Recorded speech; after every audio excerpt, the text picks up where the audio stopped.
That phrase, freedom in our lifetime. We'll talk about that in just a second. But remember this, Sentio is an ethically based asset manager that is focused on delivering superior risk-adjusted returns for their clients, regardless of market conditions. Now, for more info on their Sharia investment products, you can visit their website, which is sentiocapital.com. So sentio-capital.com, and start saving towards your investment goals. Well, today, Sentio Capital Management, invest for good. Sentio Capital Management is an authorized financial services provider. Okay, so freedom in our lifetime. We certainly know about that phrase. What does all that mean? Today, the 27th of April, 28 years after 27th of April, 1994. So a significant day, but it's a time for celebration, but also a time for reflection, as I would expect. So what we're going to do, because we think the issues of the voices of youth really matter, we're going to focus on 4 young South Africans and get their thoughts on freedom, what it means, what are they experiencing, and what more needs to be done around that link of freedom and social justice.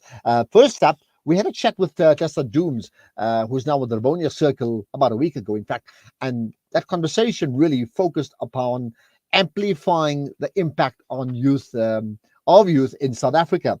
And this is what she had to say.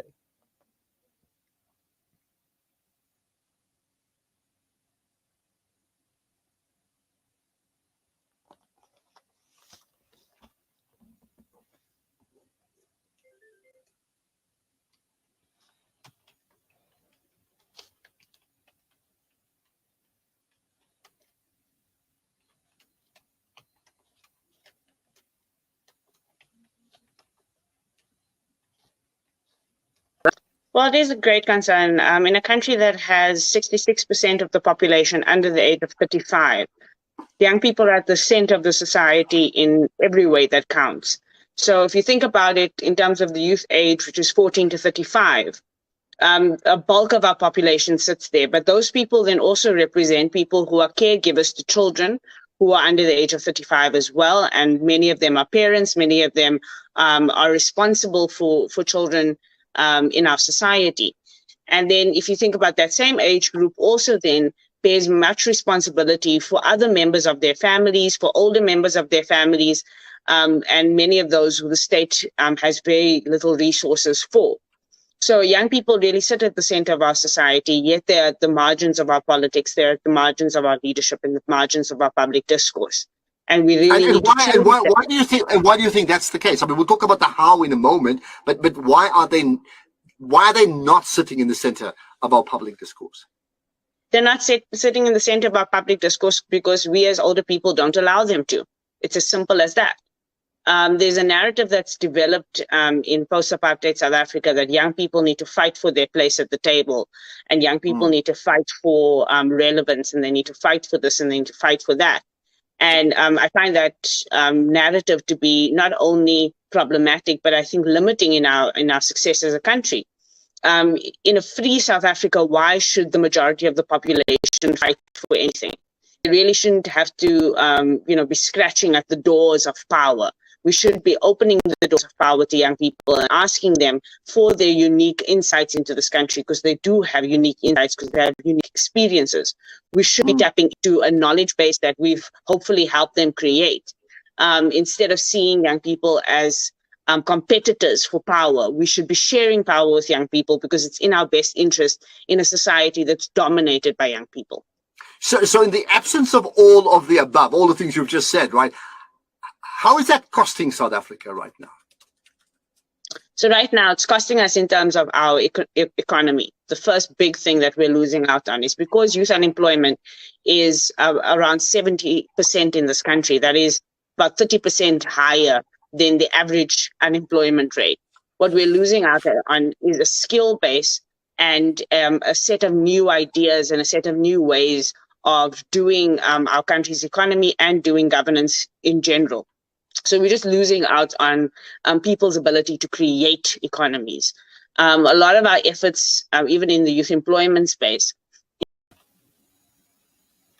Okay, that's the words of Tessa Dooms, right? So I think she set it up pretty nicely in terms of where should youth be, and they shouldn't be fighting for their spaces. So we want to give the youth of South Africa, the leadership, their spaces. So we'll speak to four people. First up, we have Irfan Mangera, who's part of the Ahmed Kathrada Foundation. In fact, he's the Youth Activism Program Manager there. Irfan, good talking to you. Assalamu alaikum.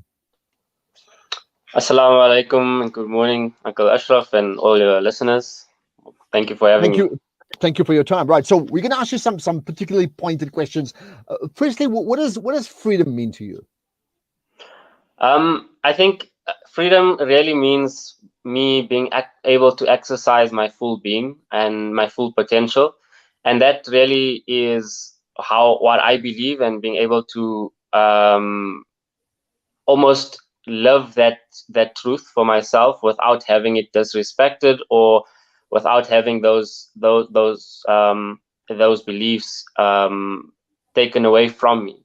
So really, freedom for me has been a more of an idea. It's a process, and a process of unpacking what that means for how I am able to live and how I'm able to live in relation to other people as well.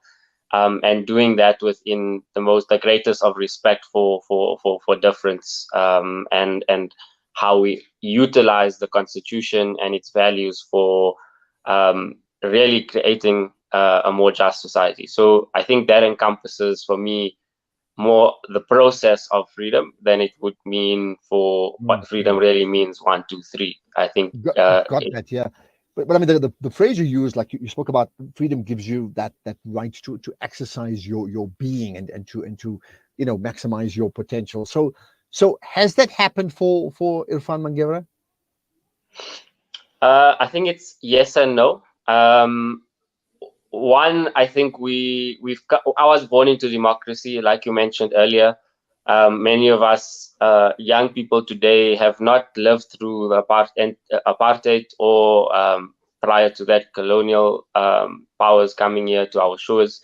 But we, or rather I, have had some privileges and some freedoms. And those freedoms come from the ability of me to believe in my religion and practice it and exercise it, the ability for me to move around, to exercise my political responsibility, to vote and to be part of a broader system. But rather, I think it's also, it comes with a no, because even in those freedoms that we have, we see how so much of that is continually threatened, and so much of that is continually taken away from us as young people. So the ability for me to have a decent job, yes, I do, but so many young people don't. And when I mean so many, I think we must really put this as at a crisis disaster level, because this is an unsustainable number. It's 70% of young people who are really unemployed or outside of economic opportunities. Beyond that is also the fact that even when I say I have freedom to move, I still have a privilege where young women don't have the same kind of privilege or safety to move around, because there's a threat of being abused, etc. The same with my ability to have this belief system and practice it. I think it's we readily notice in society today how there's a rise of xenophobia, Islamophobia, racism, and all these other social ills, but not born out of a random act. These are by design political choice that people have used to take away others' freedom. Well, I mean, you're saying lots of things, and I get it from what you're saying. And of course, you didn't vote on the 27th of April, 1994. I get that, right? But that to simply define freedom by the right to vote is being very, very simplistic. Not to take away the power, that all-important power of the vote, but it has to then express itself in giving every citizen of the country that opportunity to fully maximize their potential and to deliver on that potential, as you alluded to. So with that in mind, you've spoken a lot about the I, but you've touched on a bit of the we. Where are we falling short then as a country? Because I mean, we think about freedom and we think about justice and we link the two together, or social justice. Then there's a case to be made that you still can vote, and democracy works in that extent, but it hasn't quite delivered, to borrow an ANC phrase, to deliver a better life for all. Absolutely. I think looking back at history, the same day that we commemorate, and I've been very hesitant to use celebratory terms because I don't think we can celebrate because it's not a joyful moment for most South Africans, and particularly young South Africans. In fact, prior to that vote that you mentioned, that run up to that election was very violent. There was lots of uncertainty. So going forward, democracy and freedom, I think they are not the same thing. And we need to be very clear that, yes, while democracy came, that was the beginning of a longer process to attain substantial freedoms for people. I think I work for a legacy foundation, and Kathrada at many a time spoke, and particularly when receiving the freedom of the city of Joburg and Cape Town, spoke on until such time that young people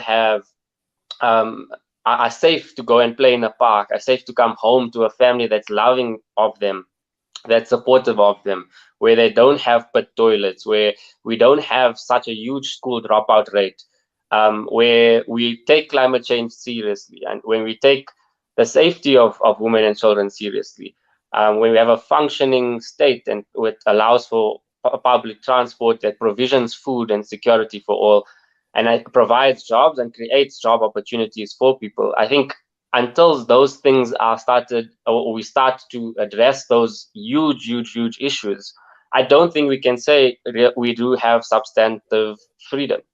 And as we notice it, today we see more and more of that being taken away from us as a result of a dysfunctional state, a state that can't operate efficiently and effectively. You have huge cases of corruption that take away from these freedoms. And I think what we often forget to do is link those things, because corruption is really an act that takes away from the ability of the state delivering toilets in a particular place, water and sanitation in a particular place, housing in a particular place.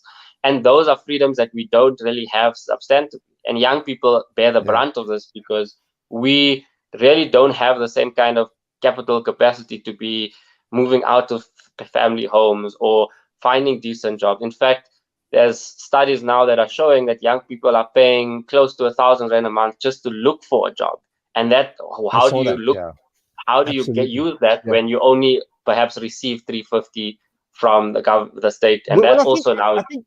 I think you put it well that freedom should be allow you the space to be you, right? And if all those things prevent you being you, then you don't really actually have the freedom. But here's the last thing, perhaps to answer in 1 minute. So the conversation really today is all about the position of youth with regard to how they are centered in South Africa. So what more needs to be done, particularly focusing on the position of youth in our country?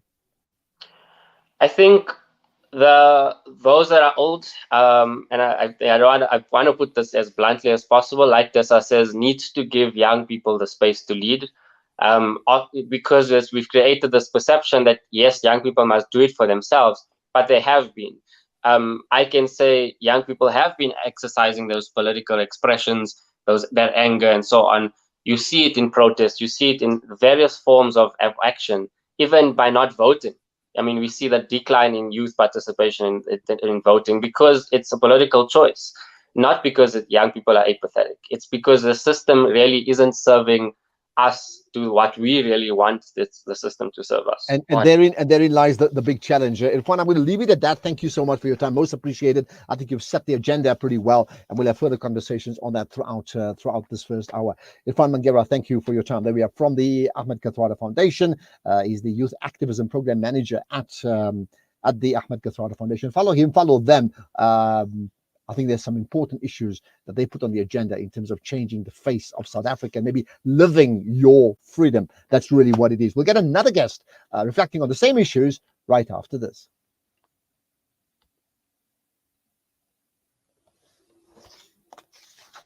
And every day we are tested in many ways. But when we have faith and when we believe, it gives us the hope and the courage to carry on. So believe that you can make a difference. Believe there is a better tomorrow. Believe it's possible. Visit www.sansaf.org.za. or call 0861 726 923. This Ramadan, pay your zakah and let's build a better tomorrow. There's no smell that takes me back to the comfort of my childhood than the smell of black seed oil being applied by my nanny. Now I'm using Tib black seed in my own home to soothe sniffles and coughs, to help with digestion and immunity, and of course, as part of my beauty routine. After all these years, I've come to appreciate the wisdom in finding comfort and shifa in trusted treatments like Tib black seed. You can find Tib black seed at all leading pharmacies or find out more at blackseed.co.za. One of the most important things we can do on this earth is to let people know they are not alone. That the frustration of communities who struggle to earn the very basic is not their cry alone. Discharging the zakah is the starting point for creating a sustainable community and taking action. It's the impetus for creating lasting change and hope. Donate your zakah to the Al-Fida Foundation, supporting over 10,000 Muslim families in the Eastern and Western Cape of South Africa. We need your help to assist our neighbors of need. Contact the Al-Fida Foundation at 041 484 1288 or view or visit our website at www.alfida.co.za. The Al-Fida Foundation, your partner in social investment. At Sentio, our Invest for Good philosophy is based on a real desire to use our investment skills for the benefit of broader society. We are committed to supporting our community by investing responsibly, giving charitably, and developing talent that will transform the investment industry. As an ethically based asset manager, we are focused on delivering superior risk-adjusted returns for our clients, regardless of market conditions. Visit us at www.sentio-capital.com for more information on our Sharia investment products and start saving with us today. Sentio Capital Management. Invest for good. Sentio Capital Management is an authorized financial services provider. Imagine fasting and not knowing if you'll have something to eat at iftar. This is a sad reality for thousands of new and indigenous Muslims in southern Africa. Each Ramadan, the Islamic Dawah movement provides iftar meals in township masjids. All it takes is 20 Rand. 20 Rand provides a meal to a Muslim brother, sister, or child. Your help would make a world of difference. Call IDM on 031 304 6883 or visit idmsa.org to donate. IDM, taking Islam to as many hearts and homes as possible. This is the Ashraf Garda Show, 8 to 10 a.m., and you're listening to... We will be chatting to Shabir Madi, Professor Shabir Madi, shortly, not quite now, in about half an hour's time, around this rising of COVID-19 cases and what that really means to you and I. So do not miss that, okay? Let's, however, continue with the issue of Freedom Day and freedom, particularly from a youth perspective, a youth vantage point, if they do have that vantage point. So we had Irfan Mangera earlier on. Now it's the turn of Dimpho Lekgeu, who's the community manager or part of the community manager at Youth Lab, right? Dimpho, appreciate your time. Thanks for joining me. Good morning. Good morning, Ashraf. Thank you for having me and happy Freedom Day. Well, absolutely. It's so interesting. You know, Irfan made the point earlier on that Freedom Day is not one to celebrate, but there's just so much that prevents, you know, you being you. You're gonna concur with that? Yes, I do. You know, and in fact, as community manager at Youth Lab, a part of my job is to really think about how we engage young people on these issues.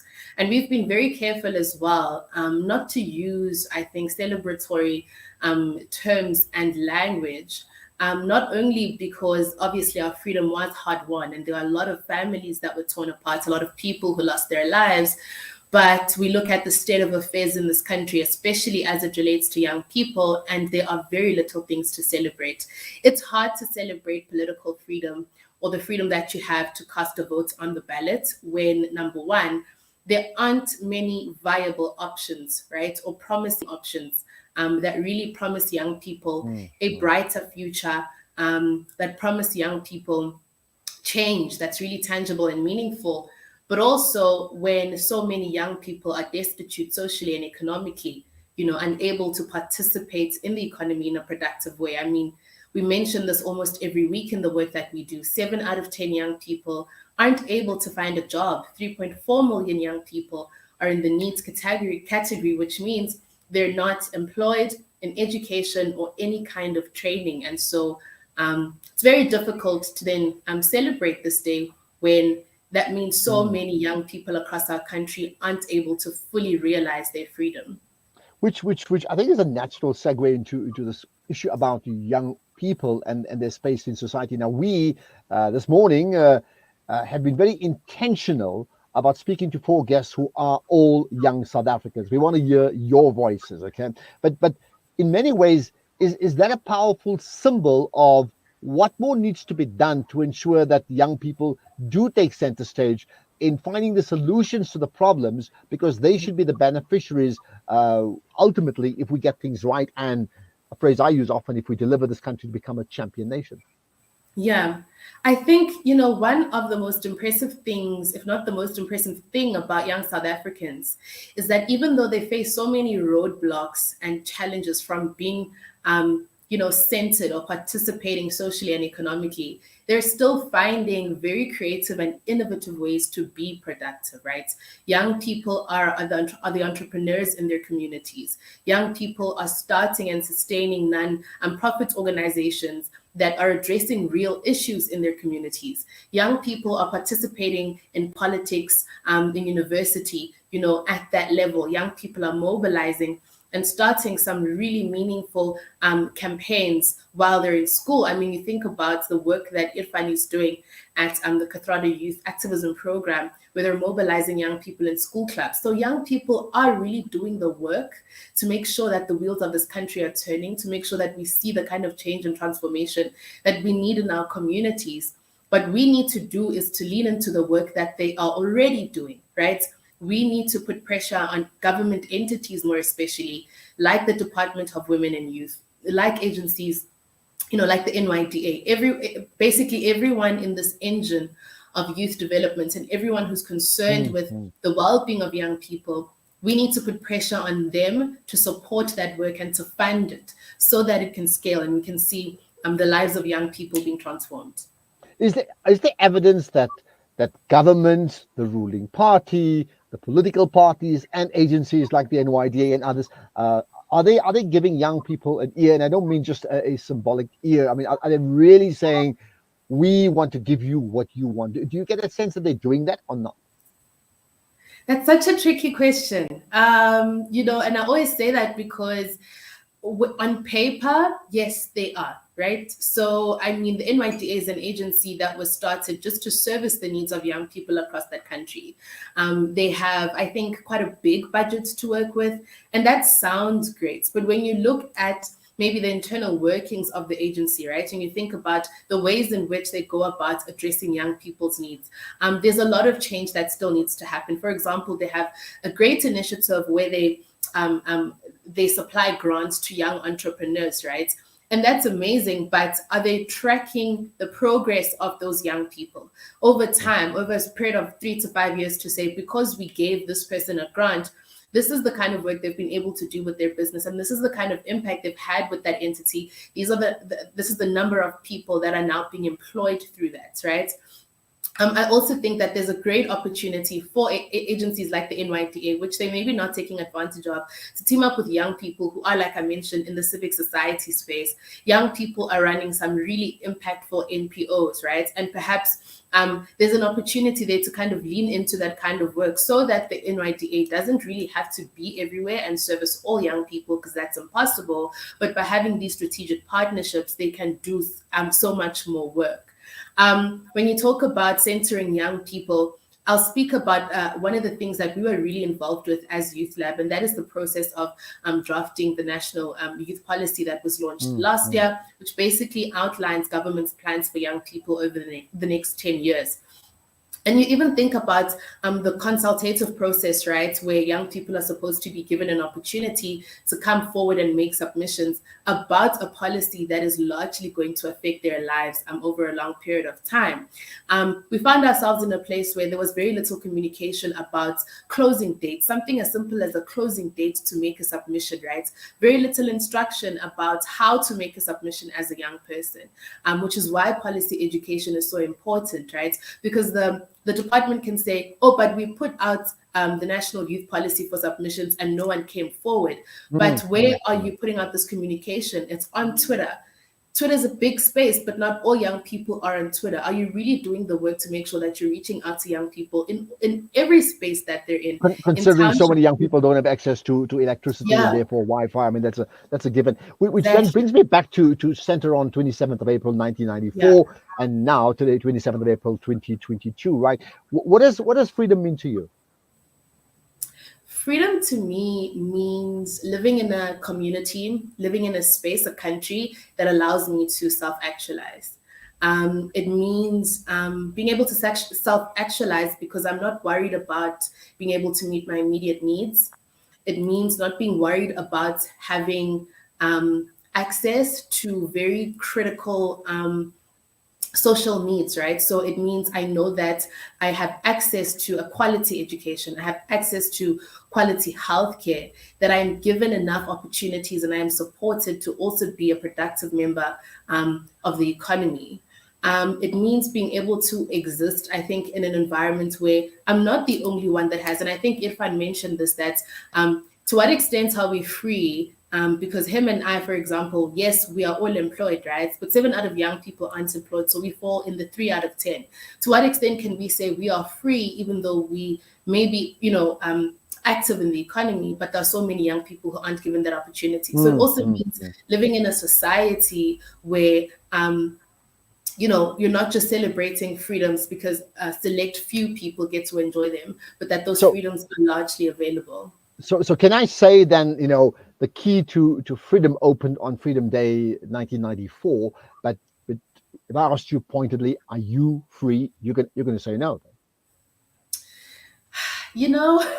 Yes, I think that the freedom was unlocked on the 27th, because that meant that we now live in a democratic country, and so everyone has the right to decide kind of who they want to govern them. But if you ask me if I'm free, I think I would say no. I had an interview sometime this week, and one of the people on the panel said something like, freedom is not, it's indivisible, right? You are not free until you are completely free. You can't just have aspects of your life where you feel like you're able to participate, but other aspects are still limited. And so I think, according to that definition, I am not free. I mean, like Irfan said, it is a process, and I think we are working towards it.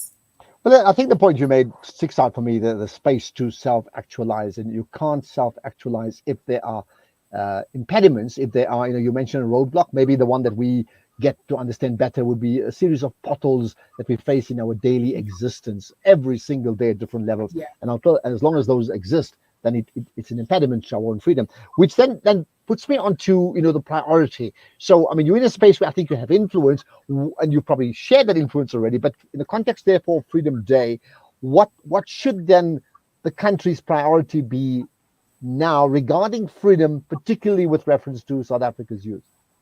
Yeah, the priority should be, I think we should prioritize our education system, as well as prioritize the employment of young people, right? But I mention education intentionally because that's where it starts. I think we look at unemployment as this isolated problem, but it doesn't start when young people leave matric and then they're now looking for a job. It really begins in basic education, right? If you look at our literacy rates compared to like global numbers, they're appalling, right? A lot of young people go through our education system for 12 years, and at the end of that 12 years, they still haven't gotten the competencies and the skills that make them employable in the market. So we need to look at how are we supporting young people throughout the education system so that they are actively participating, that they aren't dropping out, that they're not worried about their next meal, and they're able to really focus on their education, so that by the time they have a matric certificate, it's actually meaningful and it's something that they can use to gain skills and to be active in the employment market. I also think that we need to look at higher education as a social investment and not a commodity. We really need to start investing in that way, because although we have really high youth unemployment numbers, 7 out of 10, those numbers are much lower for young people who do have tertiary education, which means that having that degree or that diploma does make you a lot more, exponentially more employable. And so we shouldn't be locking so many young people out of that tertiary education space. And then, of course, really thinking about the No, carry on, yeah. Okay, thinking about the direction of our economy and the skills that are going to be in demand in the next 10 years, and really thinking about how do we make those accessible to young people.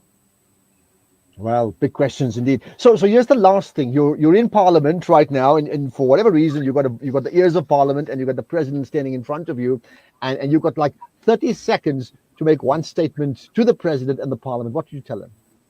Yeah, I think first of all, I think we need to stop this notion of calling young people the leaders of the future. We are the leaders of right now, and we are doing a lot of the groundwork right now.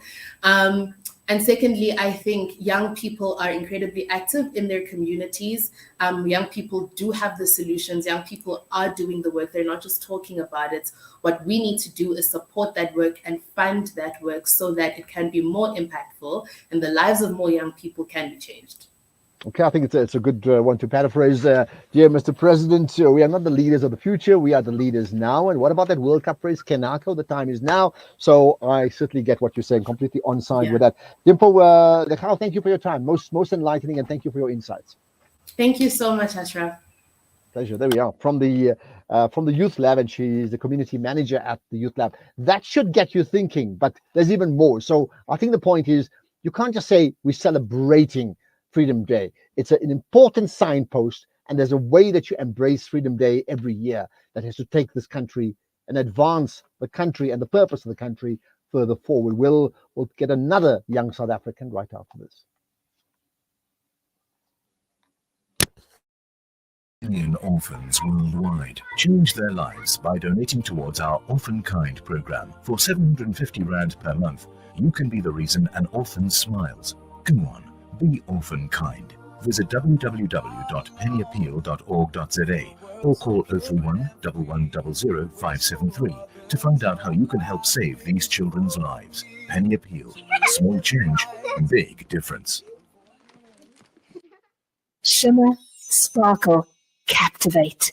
Nothing less than a masterpiece. Droplets of gold inspires precious design. Platinum bursts with intricate freshness, and every pure diamond becomes more than just a girl's best friend. Voda Gold Gem Jewelers, where timeless dreams become a reality. Come to us. We tailor-make designer gold, platinum, and diamond jewelry. Trade in or remodel your old gold. Clad yourself with classy name-branded watches. We offer insurance valuation and freezer card calculation. Visit us at 534 Ridge Road, Overport, or call 031 208 9142. Voda Gold Gem Jewelers, manufacturers of fine gold and diamond jewelry. Discover the Africa of your dreams and surround yourself with her spectacular beauty. Relax beneath her serene sunsets and explore wildlife at its natural best. It's where the pride of Africa comes together. The Kwantu Private Game Reserve. Get to know the Big Five or cruise on an elephant safari game drive. Interact with lion and tiger cubs and enjoy world-class halal cuisine while we pamper you during your 5-star stay. Indulge in the true African experience. For reservations, call now on 042-203-1400 or visit kwantu.co.za. The Kwantu Private Game Reserve, the place of gathering. As Palestine faces unrest, Africa Muslims Agency teams are on the ground providing emergency food to families. Donate 1,500 Rand or any amount to help the people of Palestine and imagine the difference you can make. Call AMA now on 011 0834-8685 or donate online at africamuslimsagency.co.za. Africa Muslims Agency, 35 years of empowering, educating, and inspiring. Freedom Stationery supply Marlin and Marlin Kids pens to me and my school friends. They supply just about everything we need to help us get a better education, from books to files to rulers. In fact, any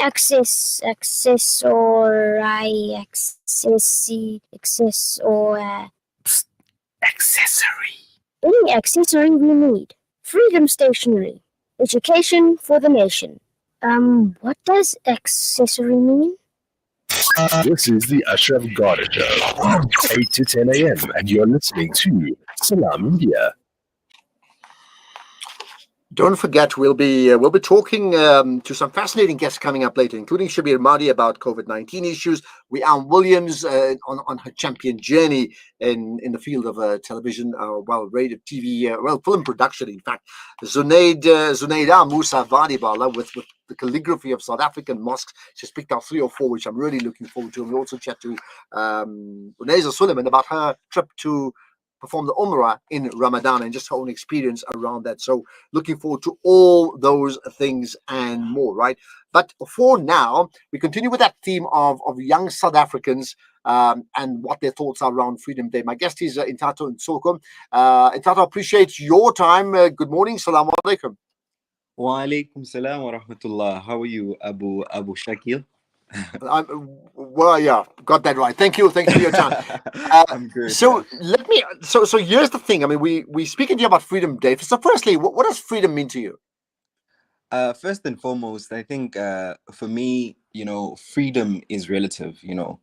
So there's a quote by Andrew Sandra who says that freedom is not a privilege given by government, but freedom is a right given by every human being on earth by God. So I'd like to position it in that way. However, when you look at the deeper answer is that it's relative. To me, it might be a lived experience. To someone else, it might not be. So I guess that we all have different responses. Well, fair enough. So again, freedom to you in terms of how it's expressed in the South African context, being Freedom Day today. In the South African context, Ashraf, I think the answer to the question is not linear. And we had Dimpho, we also had Irfan also who elaborated on this. But I think that there are various epochs,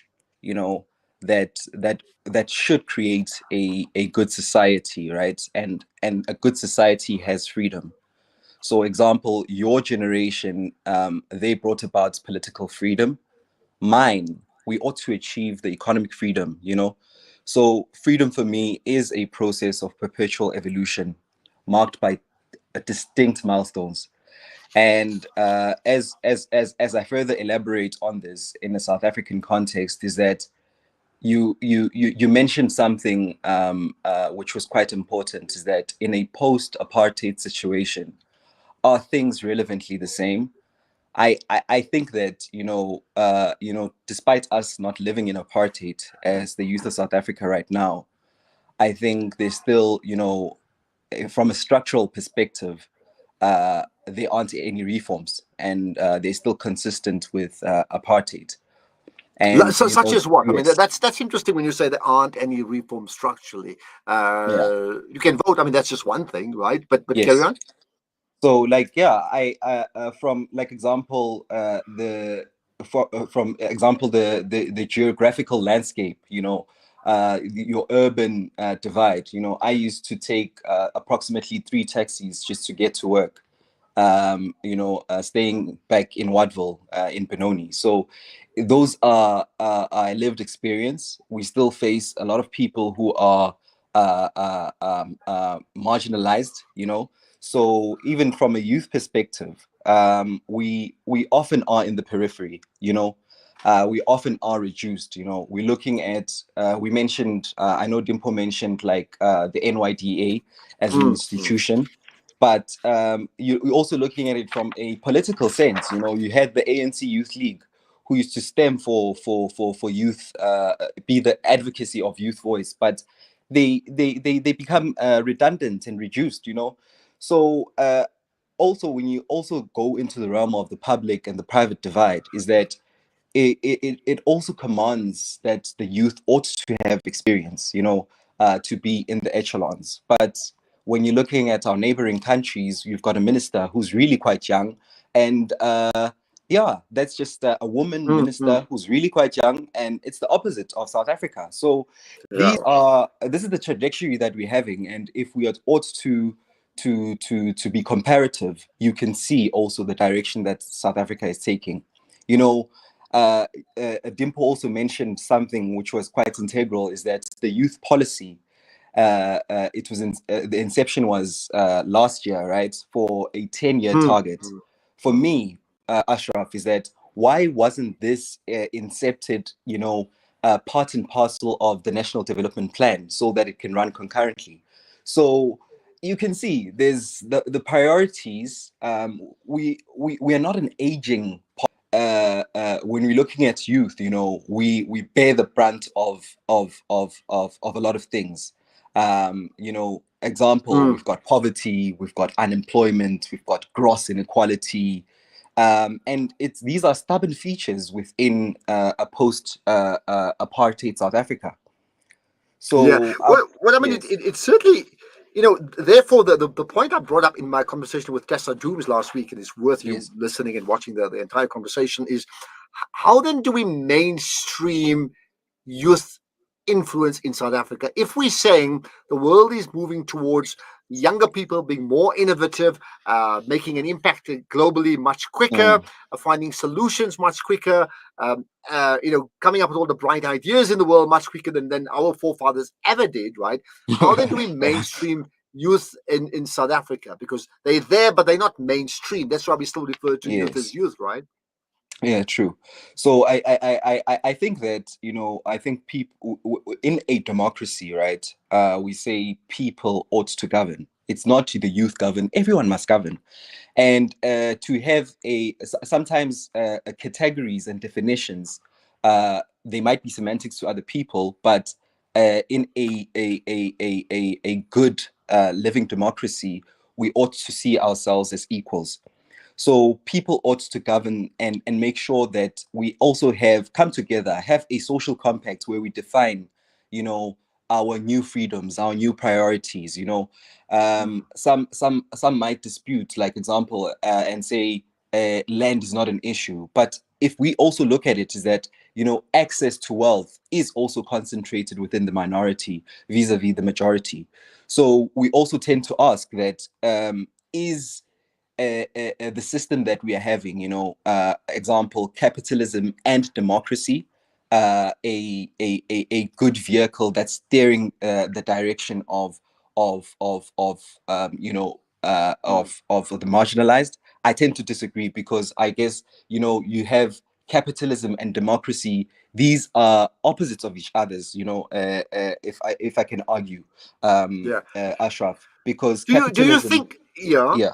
Sorry, Yeah, carry because on. just on this one, I just want to define it, that capitalism is a system that guarantees that a few are going to be doing well, right? It's always the elite, and everybody else is going to serve the few.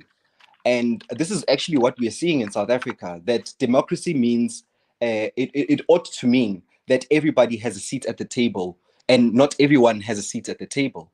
So we have youth representatives, but the youth who are actually facing the pain and the suffering, unlike myself, are not being vocally heard. So I guess that's where I'd just like to elaborate that, yeah, democracy for me is quite insignificant if it's only for the minority and the rich, and you can see this perpetuating in our country, where, you know, the Gini coefficient rates speak for itself, as being one of the highest unequal societies in the world. Yeah. Thanks. So here's the last thing to leave you with then. Yes. You know, considering all the things you've said, should the youth of South Africa mobilize themselves as youth, or should their issues and the issues they want to assert themselves for, should that be integrated into mainstream South African issues? Yeah, I think Ashraf, they ought to be the category. I'm not for categorization, as I mentioned. I think it's supposed to be in the mainstream. We speak volumes about these issues because look at what happened recently at the July unrest. If we can just they say that it was a ticking time bomb that has erupted, right? And it can be marked that it was the young people that were up in arms, but you also saw some poor people who were out there doing things that were seen as deviants. So I think that the response to confront all these conditions that we are having as a population is better served, because that could create a huge value for everyone. From a policy perspective also, I think you had also conversations over the week. You had example, the gift of the givers. You can see that there's also a lack of decisive government action, and there's also a trust deficit that people are facing within government, right? The government is also ought to give opportunities, but yet also people are now not trusting in it. So the government in itself, Ashraf, it has limited resources. We ought to be frank about that. And you can see at a micro level, you see mushrooming initiatives, which are nationalist and patriotic. Like example, some may argue your Tutula movements. You also have the political parties like Action SA. So there's also that the nationalist versus internationalist predicament that we are facing. But we ought to eradicate those criminal elements that are also faced within our communities, so that we can realize and maximize optimally the resources that our country have. Well, you certainly have given us a lot to think about. Let me leave you with this, and we got 30 seconds. The same question I put to Dimpho when we ended. So you're in Parliament, you're speaking to the president. You've got 30 seconds to make one point to the president. What would you tell him? I would tell him Tumamina. And hopefully you'll get the message this time round. Well, thanks for your time. Nthato Ntsoko, thanks for your time. Speaking in his personal capacity, he's the development manager at Southern Africa at Ford, but he's also an ASRI fellow, which I think is a brilliant course, by the way. Certainly well aware of it, having both my son Shakil and my daughter both going on that course. So very, very good indeed. Okay, we'll get more to come. Hopefully a fourth voice with regard to South African youth. But also we will speak to Professor Shabir Madhi about another thing that's rising, and that's COVID-19 right after this.